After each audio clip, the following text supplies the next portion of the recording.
So in this video, in this episode, what I'm going to get into is kind of explaining in a little more detail what's really going on when I'm moving. Because I realize a lot of times when I'm showing the flowing stuff or I'm showing stuff, it just looks like we're moving for the sake of moving, or it's hard to see what we're doing. And the reason for that is from a visual perspective, it's very hard to see smooth movement. Everybody talks about being smooth, being lighter, or being elusive in martial arts, and then they go and then you do all this rigid stuff. You even look at Wing Chun as a perfect example. Wing Chun is a very fluid martial art. But what you usually see is a lot of staccato, very stiff type of movement. And the reason is because everybody is thinking it's like in the Bruce Lee movies or something like that. Or they're thinking when they're practicing the techniques on the mook that that's how they should move when they fight. No, technique when you're practicing it is on the most basic level. For anyone who's ever played a musical instrument, you learn a scale, let's say on a guitar, for example. In the beginning, you learn the scale. It's very choppy, it's not fluid. And then as you get better, it becomes fluid. But over time, the movement becomes refined and smoother. Whereas a person who's watching you play, or for example, or even playing the piano, all they see is this. This is what your hands look like. When in fact, no, there's actually a lot of very fine motor coordination going on, and that every note, for the most part, is actually played correctly, but you've developed your touch. In the martial arts is the same thing. So I'll just show really two basic things. The first one I'm going to show is how I enter. I've gone over this before, but I want you to really see what I'm doing in the body as I enter, because a lot of times people say, how do you enter? I just do stuff like that. And it looks like I'm just throwing my hands out there, slapping people's hands out of the way, and I'm hitting.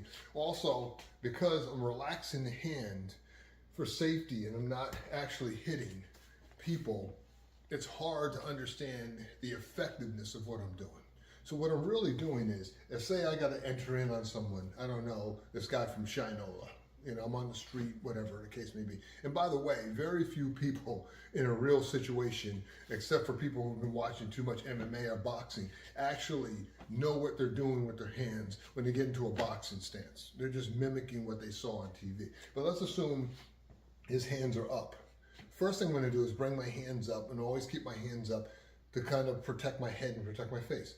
Every human being has a natural inclination to protect their head or to protect their throat. It's just what we do. You're pulling stuff down in the closet, and a box falls, right? You don't do high block. You do something like this.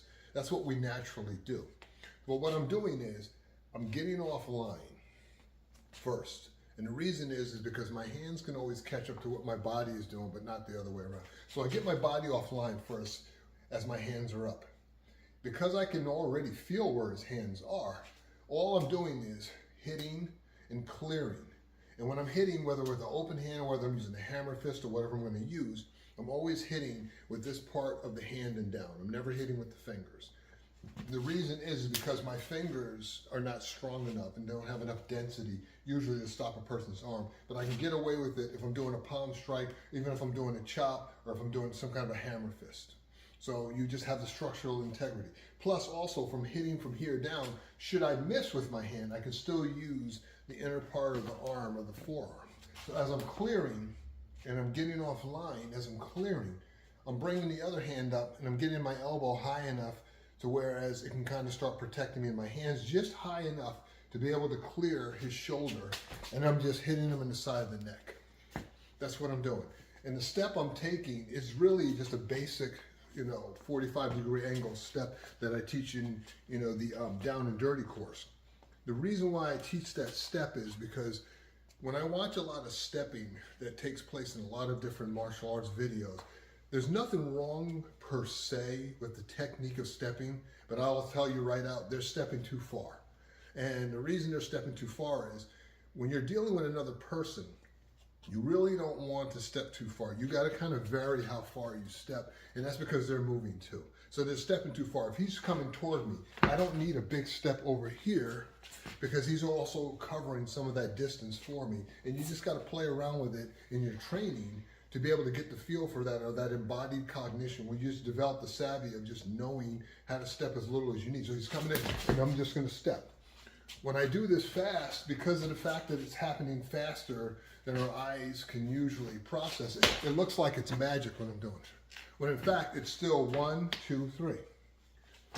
But I'm doing it 1, 2, 3. And then I'm bringing my hand where I'm not actually hitting them because, just step off the side. Because if I'm doing that on a person, and this is where also it's hard for people to understand, as I'm stepping and my hands are up and I'm hitting, what I'm doing is that. The problem is, if I hit you in training in the side of the neck with enough force to be able to penetrate your neck, an inch or two, it's going to be a problem for you. And killing your training partners is not good. Or killing students. It's a simple rule. You kill students, like they stop paying you, right? So you don't want to do that. So as I'm entering, it's just basic stuff like that. And that's kind of just an entry move to get in and try to end the fight as quickly as possible. Where a lot of the flowing stuff that I do comes in is because of the fact that hitting is also a part of sensitivity.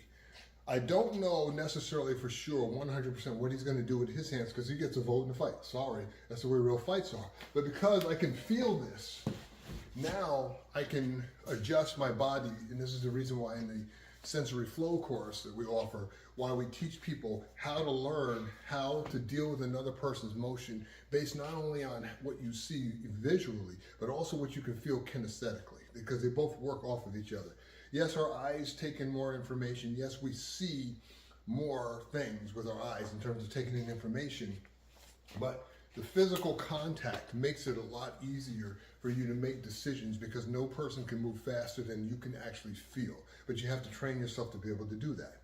In the next part of this video, I'm going to show how I use my feet for this stuff. But what I want you to understand is when I'm practicing this stuff, and this is in the Down and Dirty course, I teach people how to just do these basic types of strikes, learning how to move their body, and then practice the strikes. The strikes are nothing fancy, any karate school, kung fu school, taekwondo school, hapkido school, you name it. Jiu-jitsu school, contrary to what people believe, jiu-jitsu has a lot of striking in it. The problem is, in jiu-jitsu, if they hit you underneath the chin or they hit you in the neck and they do it for real, you ain't coming back from it. You don't really need to get on the ground if you have to because they're kind of already dead. So when I'm doing this stuff, all I'm doing is very basic striking, and there's nothing I do in striking that you can't find anywhere else. That's why when I'm training people, I don't get into trying to train them away from things they already know. If you already know how to do a good ridge hand, I'm not going to teach you ridge hand. I'm going to teach you how to make ridge hand work when people are moving dynamically. If you already know how to even do wrist locks and things of that nature, I'm going to teach you how to make that stuff work for real and how the grapplers, at the higher levels really make that stuff work. It's not the way people think. It's not that they're practicing the technique 1,000 times over. It's that they're practicing the technique where they're developing the savvy and embodied cognition of being able to feel how the person's joints are working, and then they're adjusting their body in ways to be able to make sure they always have enough range of motion relative to the limb they're dealing with to be able to stop them.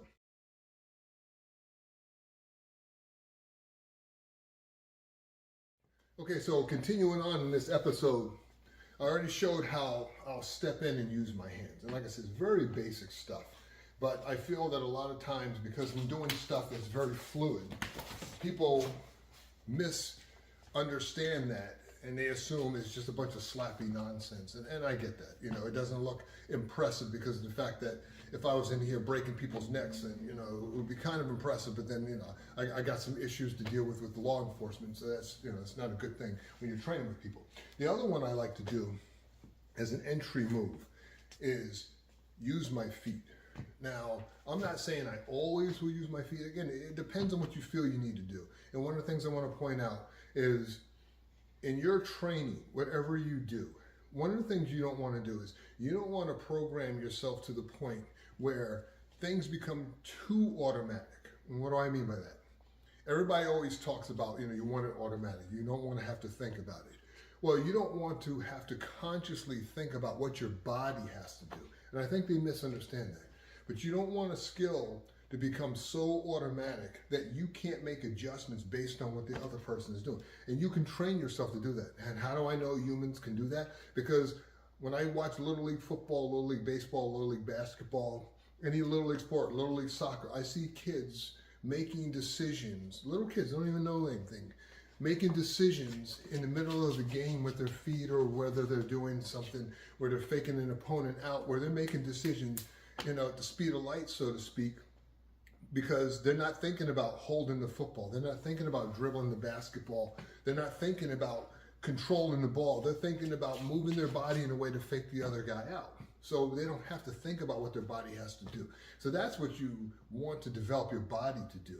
But you never want something to become so automatic, or what they call automaticity, that you can't make an adjustment within the movement itself. And I want to point that out, because people get to do whatever they want. I'm sorry, but in a real fight or real situation, the bad guy gets a vote. And you just have to accept that. So one of the things that's a problem in a lot of demos is people don't preface what it is and how they get into these situations. And so everything looks so canned, and then of course all the the folks who get on on YouTube and all the comments, all the so-called experts who don't know anything about anything, but whatever.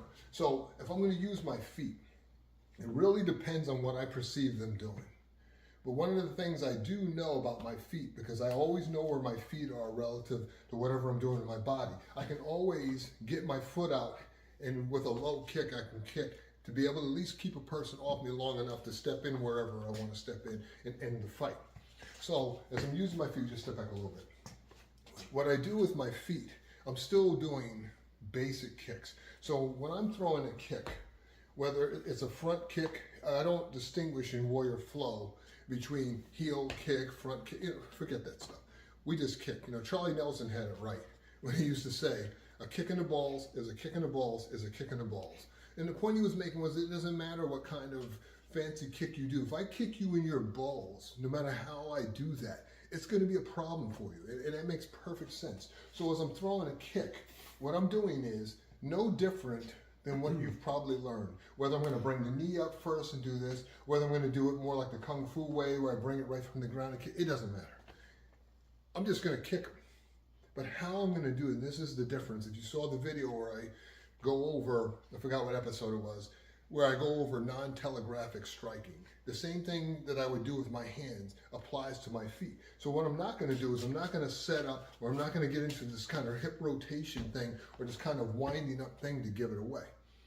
I practice trying to get the foot off the ground in a smooth manner, but I'm still doing the same thing. I'm still bending at the knee. I'm still lifting the foot. I'm still aiming the foot. I'm still extending the leg. I'm doing all of that.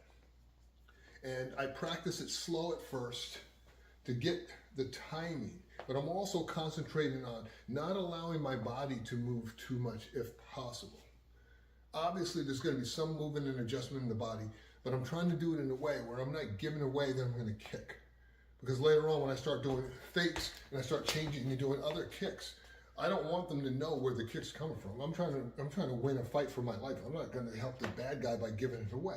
So as I'm doing the kick, all I'm doing is keeping my hands up, and I'm just extending the leg. And if I'm doing it, on a person for real, it's going to be something like that where I'm just going to put my foot right through them.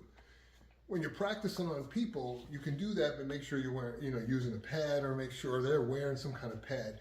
But you also be careful that you're not hitting people where you're hyperextending the limb, because no pad is going to protect from a hyperextension. So you got to use caution and common sense, as I always say. So if I'm here, and let's say the foot's coming out that fast. In my mind, when I kick, I think of it like a cobra strike or a mongoose strike. With the difference, though, he's got a sledgehammer, because, if you got a hammer, how good you be, right? You got mongoose and he's got a hammer. It's a problem for you. So as I bring the leg up, it's not this fancy thing. It just comes right from the ground. And because hitting is a part of sensitivity, I can feel where he is. My proprioception knows where his legs are, even if I'm not directly looking at his legs, because I can feel where he is. And everybody's body can do this. It's just a part of that embodied cognition we all develop. So as it goes to the end, I'm just going to send it. Now, obviously, I'm pulling it because it gets dangerous. And then from there, I'm just going to dive right in, and I'm just going to push the head back and knock him out. Notice as the hand is coming in underneath the chin, but what I'm doing is I'm driving like I'm throwing a shot put, and I'm driving him back. I'll actually do it from this side. I'll use my other hand to make sure he can't just step backward. And I'm just going to flip his head back like the Pez dispenser and knock him unconscious or whatever I'm going to do. The idea behind it is, as I'm doing that, I'm also trying to snap the head back violently to be able to put pressure on the brainstem, because, you know, you put a little pressure on a person's brainstem, they're going out like a light. This is the reason why you're not allowed in sport fighting to punch people in the back of the head. You can not only kill them, but you could seriously injure them where, you know, they're going to be babbling idiots for the rest of their life. So again, I'll do it from this side. I'm here, the kick comes out, I step past, and I clear no different with my hands than as I was doing before. And as I'm clearing, whatever strike I'm going to throw it. Whether I'm going to chop, whether I'm going to hammer fist to the side of the skull, whether I'm going to hit him in the maxillary hinge, whether I'm going to chop him here, whether I'm going to hit him with a palm strike right in the temple or hammer fist to the temple. Hammer fist to the temple is good, right? You don't want it. You can even try it on your own head, give yourself a couple of taps, and you're like, okay, that would probably be a problem. But as I'm doing these things, notice it's not a magical thing. It's not something fancy. The leg comes up, I kick, I step controlling, and then I either sweep the leg out or do whatever I got to do. All I'm doing is something very simple and fundamental. The key is, as you practice it, and the final point I'm making this, you got to practice these skills with the intention, the ruthless intention to destroy them. And the reason is, if you're not trying to destroy them, your mind, which is kind of still focused in your body, is not going to tell your body to strike the level of focus necessary to do what you need to do. You don't know what a person can take. You know, Frankie was a cop for a number of years in Yonkers. He could tell you horror stories of people getting injured in ways that make no sense, and yet they keep fighting. So you don't know what you got to do till you got to do it. But these are just basic ways of how you can clear and get in. It doesn't have to be fancy. It doesn't have to be, you know, some complicated technique. But you have to practice that skill, practicing slowly at first, and then building up until you can do it fluidly at full speed. And like I said, when we do these demonstrations, when I'm doing stuff like that, I just do something at speed. The problem is, it doesn't look impressive unless, of course, you're the guy getting hit, because it happens so fast and because I'm pulling stuff. So when he gets, he's one of my master instructors. He's got skill too. I don't want to get stupid here and end up getting my face punched in either. But you have to do these things with the proper mindset, the proper focus, and the proper intention. You need to develop the moral certainty that you're in the right. We don't train people to be criminals. We train people to protect themselves. I try to train people to de-escalate the situation if possible. If you can't, fight with everything. You got to do what you got to do. But also, once you're in the fight, you need to have the perfect clarity of recognizing, okay, this is dangerous. I got to do whatever I got to do. There's no other choice. And then whatever you do it with the utmost ruthless intention to end it as quickly as possible. None of this long drawn out trying to choke people out or submit people. Take them down as quickly as possible, because it's the only decision you can make that guarantees you the best chance of surviving. Because people talk about you got to survive. No. You want to survive as a confrontation, you got to win the fight. So you want to win the fight. So hopefully this kind of clarifies things of what I'm doing in these demonstrations, because I understand a lot of times, and I get it. People see this stuff, they ask me questions. It's like, it doesn't look like you're doing what you say you're doing, blah, blah, blah, blah. And I get that, I've been doing this a long time. And because I've been practicing to move fluidly for so long, once I start moving with people, I already know what I need to do in the body, because I can just feel what they're doing and vis-a-vis. Also, the decisions I'm making here with Frank, because Frank's got a lot of skill. The problem is, he also recognizes what I'm doing. So that would have sucked. See, what did I do? I tried to slap his hand out of the way. He knows what that feels like, so he just kind of redirected my hand. He would have punched me in the face if I kept going, but he's being cool because he's not trying to mess my video up.